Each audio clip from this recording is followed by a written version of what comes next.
আগের দিনে অনুষ্কার ম্যাচ ছিল, ম্যাচের টাইম ছিল 2:30-এর সময় দুপুরবেলায়। তো এখানে আমি বসে রয়েছি আর অনুষ্কা এখানে লেন্থ পেয়ে গেছিলো। তো অনুষ্কার লেন্থ ছিল 39 লেন্থ নাম্বার ছিল। তো এখানে সবাই ম্যাচ স্টার্ট করে দিয়েছিল, অনুষ্কা তার সঙ্গে স্টার্ট করে দিয়েছিল। আর এখানে যে কটা মেয়ে খেলছিল সবই ইন্ডিয়া টিমের ট্রায়ালস দিচ্ছিল, আর এখানে সবই মেয়ে ছিল, কোনো ছেলে ছিল না। তো যারা যারা খেলছিল সবাই ইন্ডিয়া টিমের ট্রায়ালসে দিচ্ছিলো। আর এখানে দেখতে পাচ্ছ প্রচুর লম্বা লাইন করে, এখানে লেনটা অনেক বড়, এখানে রেঞ্জটাও অনেক বড়, খুব ভালো লাগে দেখতে। এখানে খেলা যারা দেখে তারা এখানে বসে বসেই দেখে, প্যারেন্টসরা বসে থাকে। তো নেক্সট দিনকে অনুষ্কার কোনো ম্যাচ ছিল না, বাড়ি মানে আমরা যেহেতু রুমে ছিলাম, হোটেলে ছিলাম, তো হোটেলে অভিনবকে ড্রাই করতে বলেছিল, ও রুমের মধ্যে ড্রাই করছিল। আমি আর অনুষ্কা ছিলাম, তো অনুষ্কা রুমের মধ্যে ড্রাই করছিল, অনেকক্ষণ ধরেই ও হোল্ডিং করছিল। তো ওকে হোল্ডিং করার জন্য অভিনব টাইম দিয়ে দিয়েছিল, সেই টাইমের মধ্যেই ও হোল্ডিং করে ওর টাইমিং মেনটেন করলো। তারপরে নেক্সট ডে আমরা চলে গেছিলাম সকাল সকাল খেতে, কেন আমাদের 4:30 ম্যাচ ছিল, অনুষ্কা 4:30 ম্যাচ ছিল। তো এখানে একটা বাঙালি হোটেল ছিল, এখানে অনেকগুলোই বাঙালি হোটেল ছিল, একটা নয়।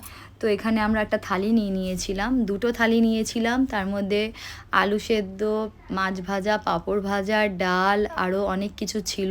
তো এটা আমরা ভাগ করে নিয়েছিলাম। তো আমরা বেশি খাওয়া দাওয়া করিনি, অনেকটা কোয়ান্টিটিতে ভাত ছিল। তো এখানে অনুষ্কা যে সেকেন্ড দিনের লেন্থটা পেয়েছিল, একদম লাস্ট লেন্থ পেয়েছিল, 75 নাম্বার লেন্থ পেয়েছিল। ফার্স্টে ওদিকে লেন্থ থেকে শুরু হয় নাম্বার 1 থেকে, আর অনুষ্কা পেয়েছিল 75 নাম্বার লেন্থ, একদম লাস্টের লেন্থটা। তো ওর সুবিধা হয়েছিল, ওকে ওদিকে লাগেজগুলো টেনে নিয়ে যেতে হয়নি। তারপরে অনুষ্কার ম্যাচ হয়ে যাওয়ার পর আজকেই আমাদের ফ্লাইট ছিল বাড়ি রিটার্ন হওয়ার। তো আমাদের স্পাইস জেট ছিল, তো আমরা মিডনাইটে আমাদের ফ্লাইট ছিল। তো এখানে আমরা গাড়ি ওলা নিয়েছিলাম হোটেল থেকে, টাইমিংয়ের মধ্যে আমরা এয়ারপোর্টে পৌঁছানোর চেষ্টা করছিলাম। তো আমরা ফাইনালি এয়ারপোর্টে পৌঁছেও গেছিলাম, ঠিক টাইমের মধ্যে আমরা এয়ারপোর্টে পেয়ে গেছিলাম গাড়ি। তো যাই হোক, আমরা এয়ারপোর্টে পৌঁছে গেছি।